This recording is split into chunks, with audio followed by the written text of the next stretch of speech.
especially early in a startup, I don't believe in hiring those people. Their experience is valuable, and there are times where you really need that.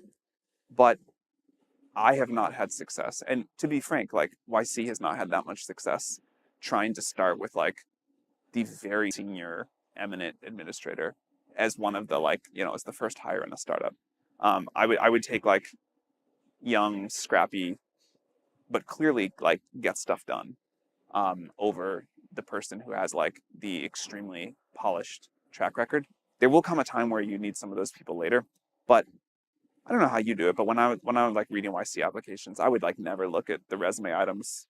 You worked at like Google or went to this college. I never cared. I would always go right to like what's the most impressive stuff you've done, and then sometimes I would like not be convinced by that and go look at the resume. But that was always like a backup to me as a secondary thing. So they sort of look at what they've actually, what they've coded, what they've built, like their velocity, how they think about problems and solve them. I see PB back there. He has this quote. I hope it's his quote because I've attributed to him a bunch of times of hire for slope, not y-intercept. And I think that's just like unbelievably great advice. Let's talk about being CEO of OpenAI. What are some of the hardest lessons there, just overall? I don't recommend it. No one single challenge would be that hard, but the number of things we have to do at the same time and the kind of like number of other big companies that are gunning for us in various ways, it's just like more context than I thought it was possible to handle at once, and more sort of like switching from like big decision to like totally unrelated but also huge decision. Looking ahead 10 to 20 years, what are you sort of most personally excited about, and what should people be building now to make that future possible? There are people who are scientists, there are people who are software engineers, there are people who are, I mean, this is an all technical crowd. Look, there's a lot. 10 or 20 years, unless something goes hugely wrong, we'll have like unimaginable superintelligence, and I'm very excited to see how that goes. Forced to pick one thing to just not leave it as like a vague answer. Um, I think AI for science is what I'm personally most excited about. I am a believer that to a first order approximation, all long-term sustainable economic growth in the world, like everything that leads to people's lives getting better, is basically discovering new science and having reasonably good governance and institutions so that that science can get developed and shared with the world. But if we could vastly increase the rate of new scientific discovery with AI, I believe that would compound to just incredible increases and wonders for everyone's lives. So I think I'd pick that on that time frame. I guess one of the things I've been always really impressed by is, you personally recruited Helion to come do Y Combinator, and they're doing incredible things over on the fusion side. Um, was that something that you were thinking about even all the way back then, or obviously energy and climate was sort of a part of what everyone's worried about even back then, but This is a little bit embarrassing. I've been obsessed with energy and AI as like the things that I thought would be the two most important things, or at least the ones I was going to be that I felt most passionate about for a long time. And really like the two areas that I knew I wanted to like concentrate time and capital towards. I cannot recall ever thinking until like after starting OpenAI that they were going to be so obviously related. That the that energy would be eventually the fundamental limiter on how much intelligence we could have. And I don't know how I missed that because I usually am good at thinking about things like that. But I really did think of them as like very independent. We were going to need AI to have all the ideas, energy to make all the stuff happen in the world. And I obviously, right after starting OpenAI, I got obsessed with needing energy for AI. But like pre 2015, I think I thought of them as orthogonal vectors. I mean, I'm sure you've seen that chart that all the effective accelerationists in the room have seen around basically having a high standard of living, like the sort of really, Yeah, it's I'm obsessed with this directly chart. I've been obsessed with that chart a long time. it's I directly related to the amount of energy that any given person has access to. Yeah, I think this is one of the most amazing charts over a like long period of human history. Is the correlation of quality of life and abundance of energy and cost of energy. So that chart and charts like that were a significant reason that I got obsessed with energy in the first place. It is just this like crazy high impact thing. it sounds like it wasn't entirely interdependent. It was more you had twin interests, but Yeah. you've Well, I was literally sort of woven them I together. had like the one interest of like radical abundance and just like what were the kind of technological leverage points to just like make the future like wildly different and better. And these is the two kind of key things for that, but not as much as the same vector. Now I think a lot about like how much energy can we actually build on Earth before we just heat the planet too much from running the GPUs, and like how long can we go before we have to put all the GPUs in space. Um, but at the time, yeah, I really thought of them differently. I mean, it seems like one of the defining beliefs that technologists uniquely ideally have, that they believe that we can actually create that sort of abundance. You know, if you have intelligence on tap and then you have energy on tap, then how does that go? It's like all watched over by machines of loving grace. I've never been to one of those degrowther conferences in Europe or whatever, but I've always kind of wanted to go to one. This is the anti-degrowth This is the conference. anti-degrowth conference, totally. But I would like love to be like sitting, in the dark and the cold with no one pulling out their phones and just like talking about how horrible everything was and there was no hope. Like I would love to experience that mindset once because I've never felt it. And I think it is like it is one of the movements that has been ever hardest for me to identify with. Obviously, this is like my crew and my world, but the sort of like the optimism of startups of San Francisco, of the technology industry, of AI, of what all y'all will do, uh, like that is like the natural space my brain abides, and it's very hard for me to really empathize with the other side of that. But I'm pretty sure we're right and they're wrong. How do we get there, though? Right? This incredible vision of technology actually creating for abundance for others. I mean, you've already done so much, but point us the way. Like, how else do we get there? How do we make it faster? Does government play a role in this? Almost just about 5 years ago, like pretty much this week, we put GPT-3 into an API and people started playing with it. And it was barely usable. It was quite embarrassing. And in 5 years, we have gone from this like thing that could barely write a sentence to a thing that is like, PhD level intelligence in most areas. 5 more years, I think we'll be able to maintain the same rate of progress. And I think if we do that, if we also build out the infrastructure to serve that to people, then everybody in this room will figure out how to take that technology and adapt it to what everybody needs. The analogy I like most for AI is the transistor, like the historical technical analogy. Some people figured out like a new, really important scientific discovery, and society, the economy, whatever you want to call it, just got to work, just did its thing. The magic of that just figured out how to make incredible value for people and really, over a fairly short period of decades, significantly ramp up quality of life. I think this will be even faster and steeper than that, but I think it'll go in directionally the same way. We need to make the great technology, figure out the remaining scientific stuff, which I don't think there's much left. We need to figure out how to build out the infrastructure that you all will need to be able to serve this. And then you all have got to go figure out what people in the world need with this new magic. So let's flash back to 2005, the very first batch of Y Combinator. How did you hear about Paul Graham? You were reading his essays. I was reading his essays, so I'd heard about like he kind of had this cult following on the internet, but I heard about what was then called the Summer Founders Program, and now it's just called Y Combinator, from Blake Ross, who I lived in the same freshman dorm with and posted about it on Facebook. And then I think Paul said, "Oh, you're a freshman. There's like another batch coming." And what did you reply to him by email with? Funny you bring that up. I just dug up the email like a couple of days ago because I felt I had been misquoted over time. I'm curious. And his telling of the story is I said, like, I'm a sophomore and I'm coming. But I wrote a much nicer thing than that. It was like, oh, maybe there was some misunderstanding. Actually, I'm a sophomore and I can still make it, and I would like love to, if that's still okay, to come the next day. So in some ways, the wild thing is you're sitting in front of 3,000 people who kind of they are sitting where you were back in 2005.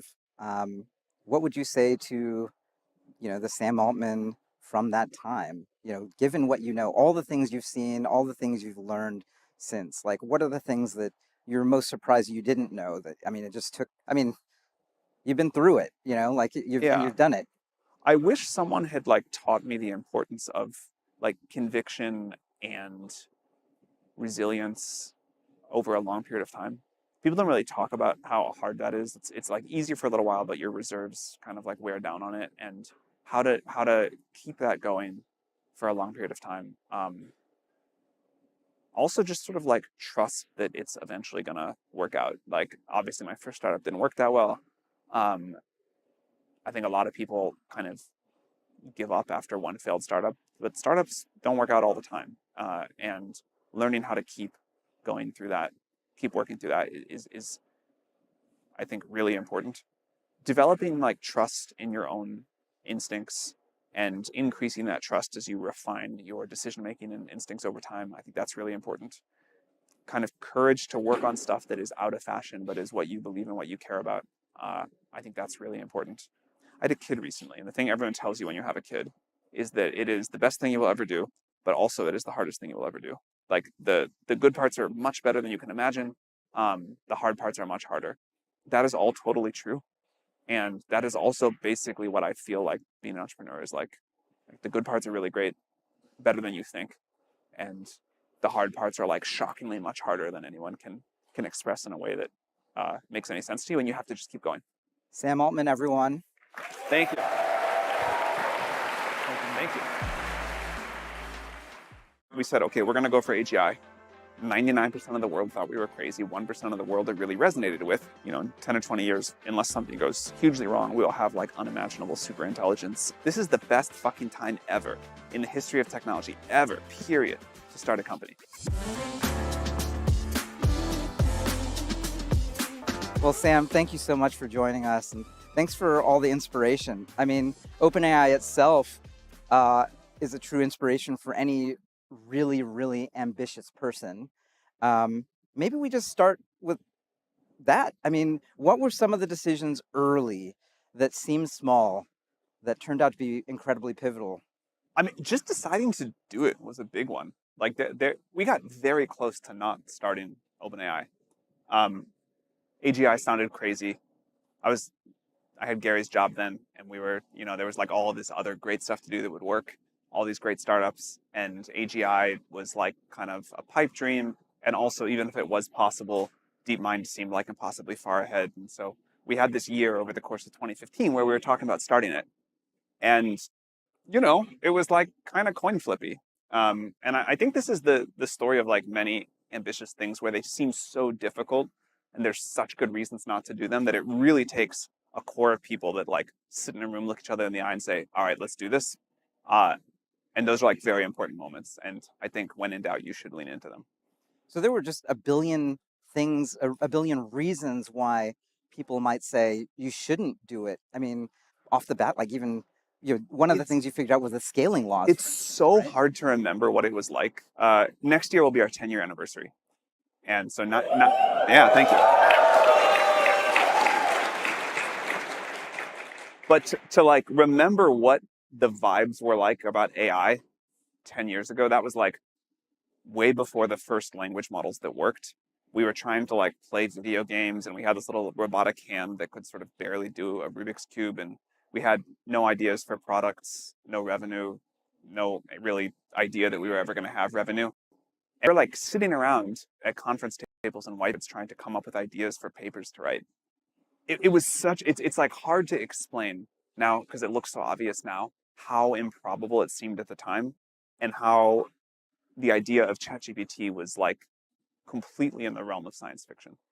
I mean, one of the things that really jumped out at me was you sort of, you know, rallied this idea that you should be working on AGI, and then simultaneously you found the smartest people in the world who were working on that thing. That second part was sort of easier than it sounds. If you say we're gonna like do this crazy thing and it's exciting and it's important if it works and other people aren't doing it, you can actually like get a lot of people together. And so we said, okay, we're gonna go for AGI. 99% of the world thought we were crazy. 1% of the world it really resonated with. turned out there were a lot of smart people in that 1%, and you could get like there wasn't really anywhere else for them to go. So we were able to really concentrate the talent, and it was a mission that people cared about. So even though it seemed unlikely, if it worked, it seemed super valuable. And we've observed this many times with startups. If you are doing the same thing as everyone else, it is very hard to concentrate talent, and it's very hard to get people to like really believe in a mission. And if you're doing like a one of one thing, you have a really nice tailwind there. Okay, so some people in this room might be thinking, like, should I try to start an OpenAI scale thing off the bat? Uh, you also worked on Loop your first time around.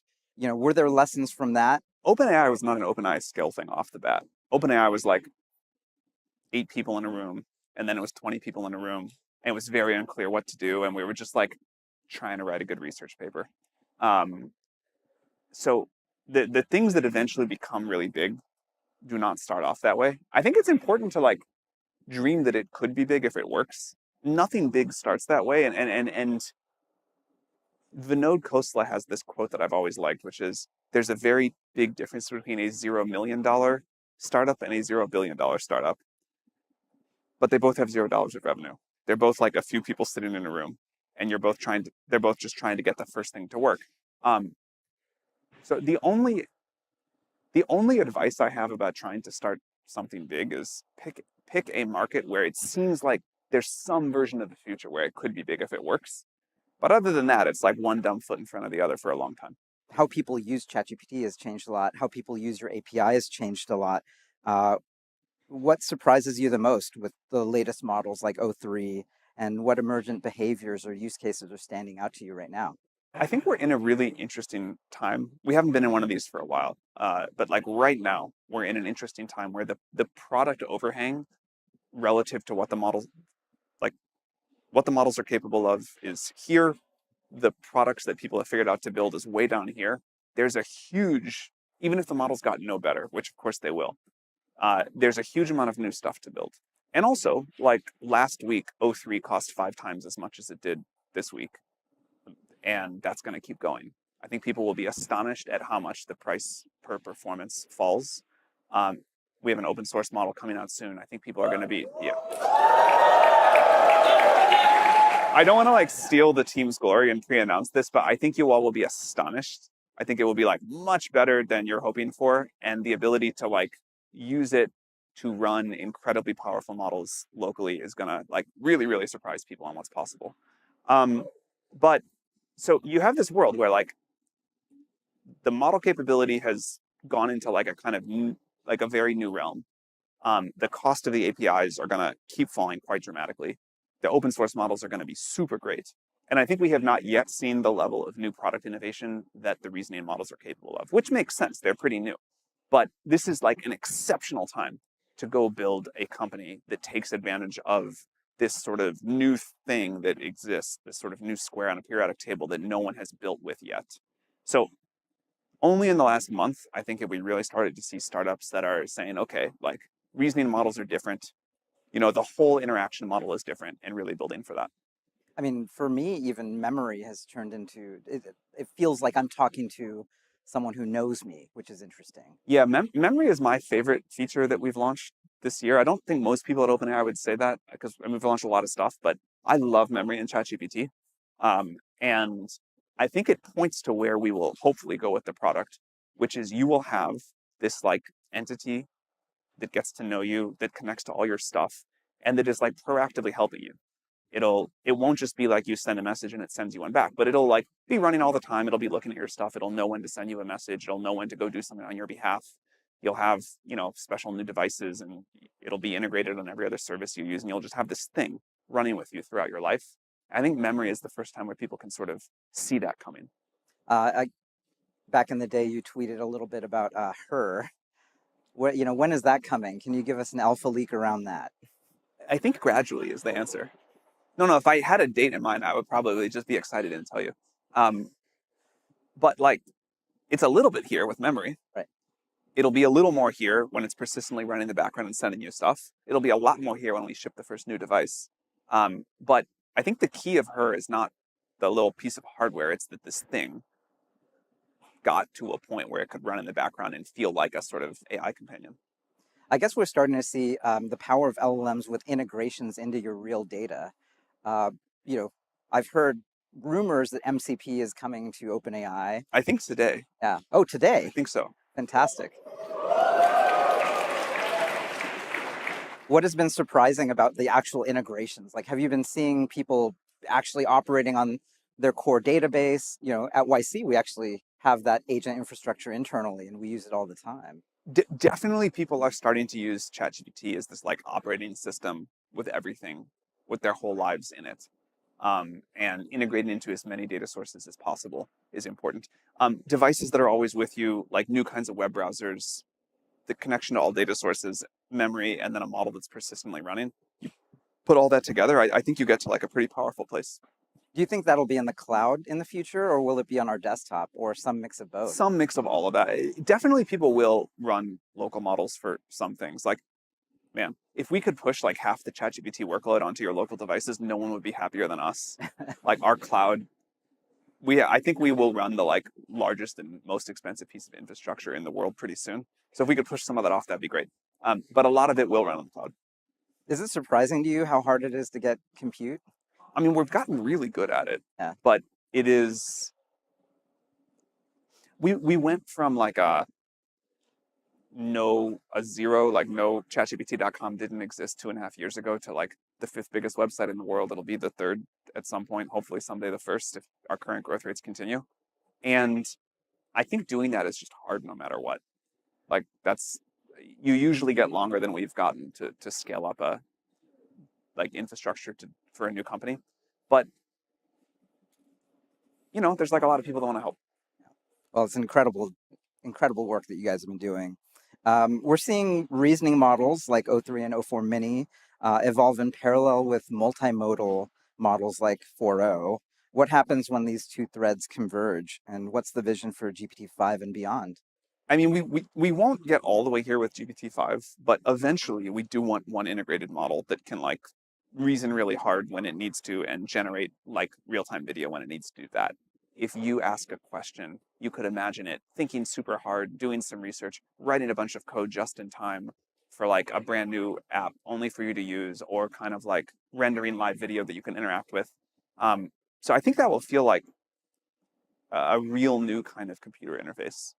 The AI sort of somewhat already does, but when we get to a model that has like true complete multimodality, like perfect video, perfect coding, everything, and deep reasoning, that will feel like quite powerful.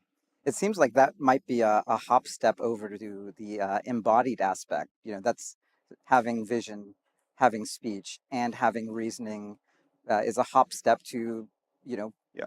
basically the robot we want. Our strategy has been nail that first, and then make sure we can connect that to a robot. But the time for the robot is coming soon. I think I am very excited about a world where when you sign up for like the highest tier of the ChatGPT subscription, we send you a free humanoid robot too. I mean, that future is going to be pretty wild. Being able to have robots that do real work in the real world. I think we're not that far away now. Uh, the mechanical engineering of robots has been quite difficult, and the sort of AI for the cognitive part has been quite difficult too. But it feels within grasp, and I think in a few years robots will start to do super useful stuff. Making 1 billion robots is still going to take a while, but I don't know. I'm interested in the question of how many robots do you need to fully automate the supply chain? Like if you make 1 million humanoid robots the old-fashioned way, can they run the entire supply chain? Drive the mining equipment, like drive the container ships, run the, foundries and make the new robots. And then maybe like you actually can get a lot of robots in the world quickly, but the demand for humanoid robots in the world will be far more than we know how to think about with the current supply chain. I guess when you were sitting in my seat, one of the things you led was a lot more investment into hard tech at YC. Um, Sitting here where we are geopolitically, what do we need to do to make sure that America can actually have manufacturing and industrial capacity? We can't even build precision screws and large sheet metal without crazy cost overruns. What can we do to make sure that happens here? There are all of these answers that people throw around and have thrown around the same things for a while, and it clearly hasn't worked. So I think all of the policy is worth trying, but my instinct is we need to try something new. We shouldn't keep trying the same failed stuff. And, like AI and robotics does give us a new possibility of a way to bring manufacturing back here and to bring sort of these complex industries here in a really important new way. And I would say that's at least worth trying. Yeah. Um, what does defensibility look like here? One of the classic questions is, how do I start a startup that doesn't get run over by OpenAI? That's sort of the number one question that's in our chat. We don't want to run you over.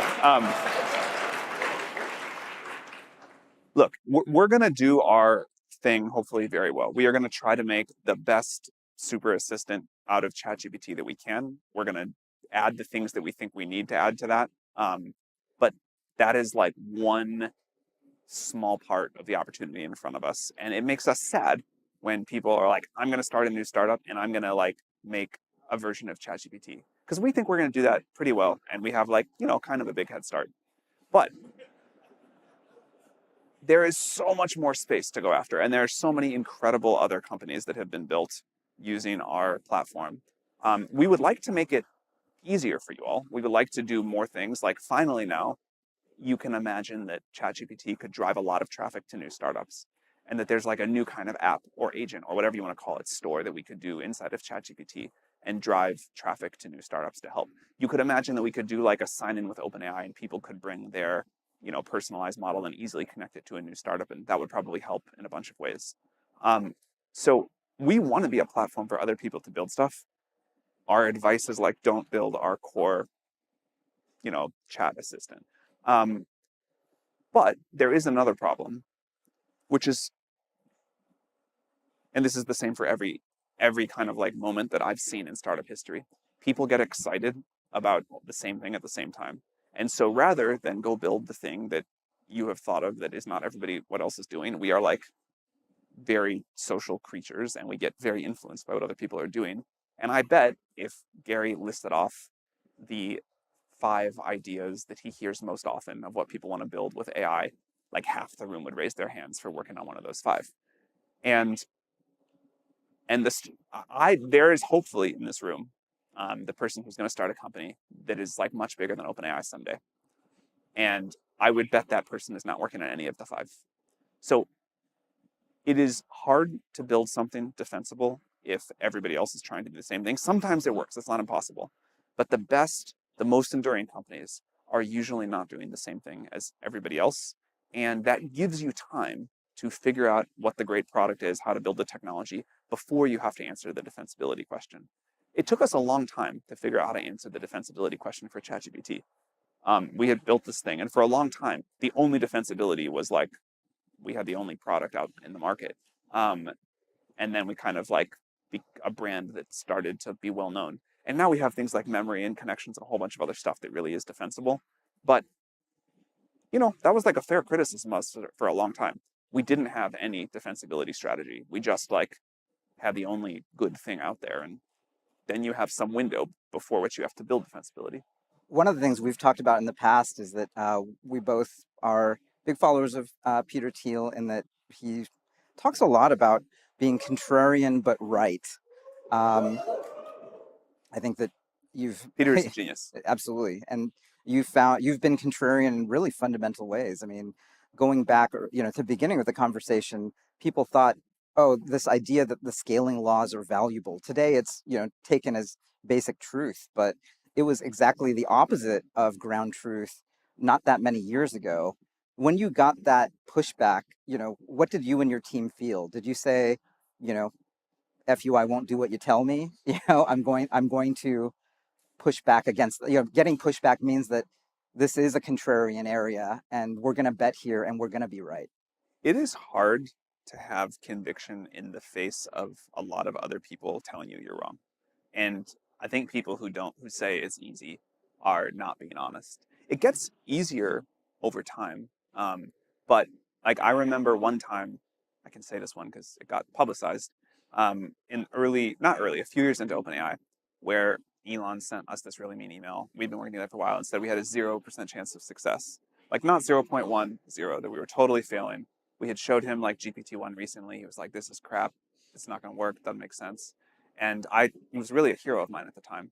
And I remember going home that night and being like, what if he's right? Like, this fucking sucks. You know, you're working so hard on this thing, like you're pouring your life force into it. And you have these people who are smart and that you look up to, and they say, you are totally wrong.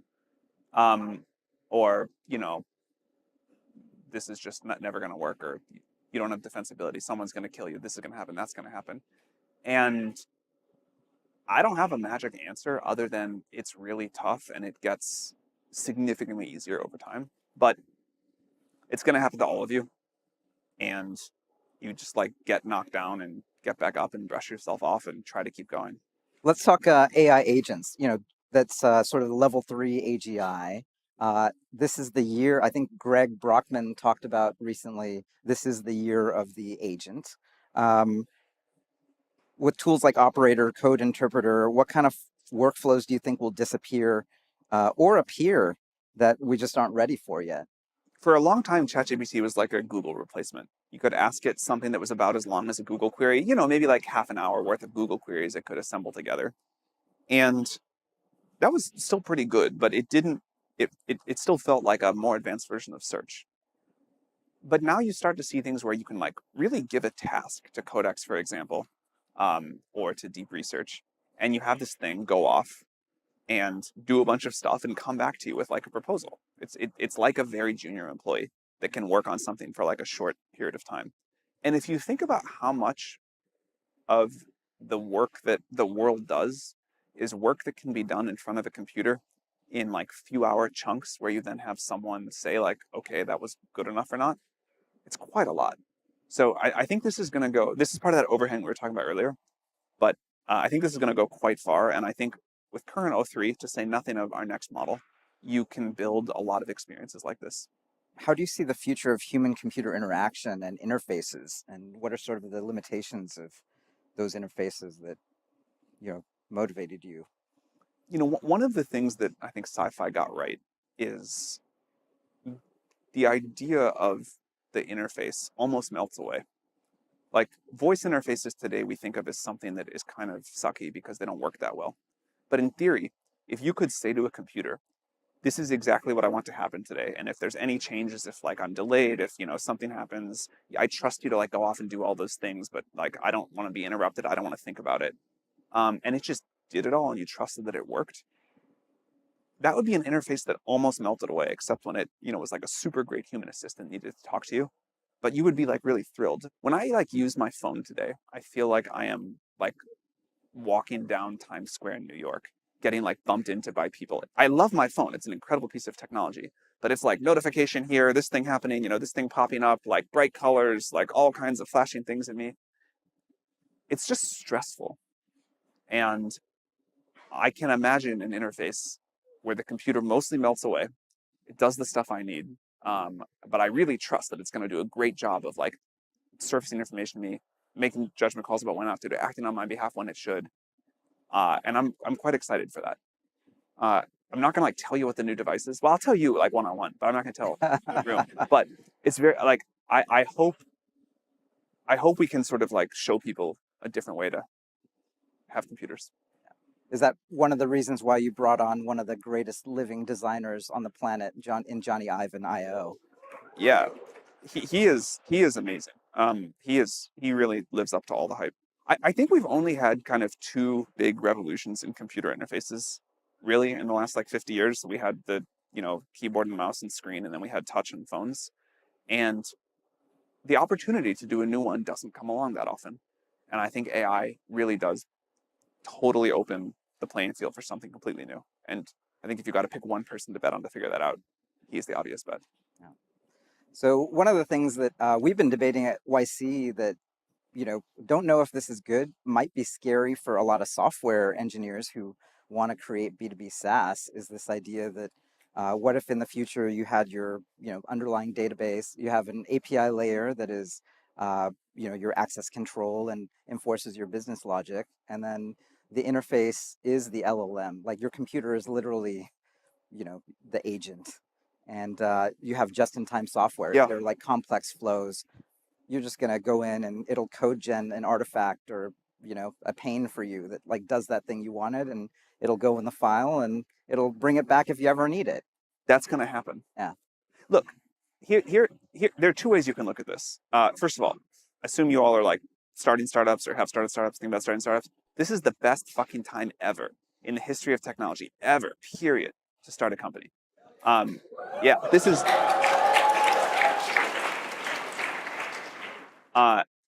but part of the reason it's the best is because like the ground is shaking, and it's true. There are a lot of these challenges. So on one hand, you can look at something like that and say, we have been a, SaaS company, and now like all of the code can just be generated right in time when someone needs it. And what does that mean for us?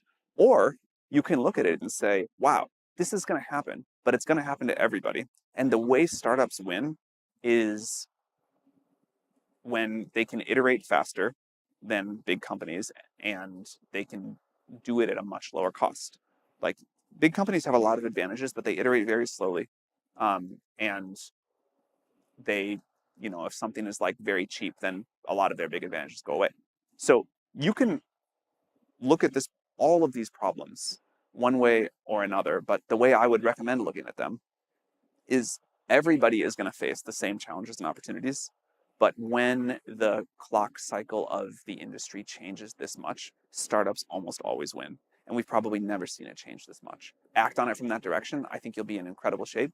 Maybe you can invite me sometime to do a talk about like what the areas of defensibility that you can build over time are, because I think that is the inherent question. People are like, oh, okay, I'm a SaaS company. There's going to be just-in-time software. I think the question behind the question is like, what are actual defensibility strategies? So that would be a fun talk someday. I guess backstage at one of the last events we had, we were talking about this. There's this book that's sort of like the classic McKinseyism, which is the Seven Powers, and I was just thinking about that. Like, I never would have thought like the two of us technologists sitting around actually citing a book that McKinsey consultants are known for. Feels so wrong. Yeah, I don't know. Aesthetically, it feels terrible, but yes, it's not there. Seven Powers, I guess. We're entering this age of intelligence. I love that essay of yours. What do you think this era will mean for, how we live, how we work, and how do we create value for each other as a society? In some sense, the whole arc of technology is one story, which is we discover more science, build better tools, all of society like builds the scaffolding a little bit higher. And we have this more impressive tool chain. And the whole point of it is that one person can do way more than they could before. And this has been going on for a long, long time, each generation. Certainly, I mean, if you compare a person today from a person 100 or 1,000 years ago, one person is incredibly more capable. And the kind of like social contract is that you put something, you build the next layer of the scaffolding. But what someone can do now with this new set of tools, with this, this new layer that's been built in, is pretty incredible. And I think one of the things that will feel most different about these next 10 years versus these last 10 years is how much a single person or a small group of people with a lot of agency can get done. And that is a bigger deal than it sounds like, because coordination costs are huge. And when we can empower people with more knowledge, more tools, more resources, whatever, I think we won't just see like a little bit more stuff get built, but because of these kind of coordination costs across people, we'll see like a real step change. So I think the amount that one person or a small team get done, the satisfaction in doing that, and most importantly, like the quality of stuff we'll all get for each other will be quite remarkable. When I think back about the OpenAI story, I often think about just the kind of key few tens of people that did the amazing work that led to what we all have now. But I try to remember that I always also have to think about like the tens of millions of people, maybe it's more, throughout history that started like digging rocks out of the ground, figuring out how semiconductors work, building computers, building the internet, and on and on and on, that let this small group be able to work at such a high level of impact that they never would have been able to do without the collective output of society. Is it surprising to you to what degree? I mean, this room you're preaching to the room of the converted, but this is awesome, by the way. I mean, this is like the collected set of people who are going to go create the future. But There's, Yeah, 7 billion other there's maybe people. like never been a gathering like this in one place before. This is very cool to see. But at the same time, we're in some ways, this is the leading cutting edge of all of society because there are 7.5 billion people who probably have not even tried this stuff yet. And not only that, their main interaction with it is that it doesn't work, that it hallucinates. What do you have to say to the 3,000 people in front of you right now? Just this is the thin edge of the spear. We are literally teaching people and giving people this technology. First of all, that's like a great place to be in. One of the most fun things about working at YC is you get to like live on the leading edge, and you get to be around the people who are the advanced guard. And that's just like a fun way to live your life, and you get to see what's coming, and hopefully have some small amount of input into shaping it. Uh, but I don't know. I think AI is like somewhat mainstream right now. The negative, the way that it's not is most people still think of AI as ChatGPT, and a lot of people use ChatGPT, but they use it like a chatbot, and they have not yet wrapped their head around what's coming next, and probably you all have. But I don't know. It's like a great privilege to get to live a little bit in the future and go build stuff for everybody else coming along. So you're sort of one of the best people in the world at bringing together the smartest people. What are some of the hardest lessons you've had to learn about hiring? A lot of the people in this room, like, they have never managed a person before, let alone gotten someone to quit their, 6 to 7 figure job at some big company to come work on their revolution. Hiring really smart people who are clearly really driven and really productive and can work as part of a team, I think does get you 90% of the way there. And the degree to which people focus on other things to hire for always surprises me. So I think, given that we can't do the full 45 minutes right now, really smart people, driven, curious, self-motivated, hardworking, uh, like good track record of accomplishment, and can work really well as part of a team and sort of aligned with the company's vision, and so that everybody's at least going for the same direction. That works pretty well. I mean, by strong track record, do you mean the person who's like, sort of been an administrator and had like the top name at the top institution for 20 years, or do you mean like, because you went the other way? I don't, especially early in a startup, I don't believe in hiring those people. Their experience is valuable, and there are times where you really need that. But I have not had success, and to be frank, like YC has not had that much success trying to start with like the very senior, eminent administrator as one of the as the first hire in a startup. I would take like young, scrappy, but clearly like get stuff done over the person who has like the extremely polished track record. There will come a time where you need some of those people later, but I don't know how you do it. But when I was like reading YC applications, I would like never look at the resume items.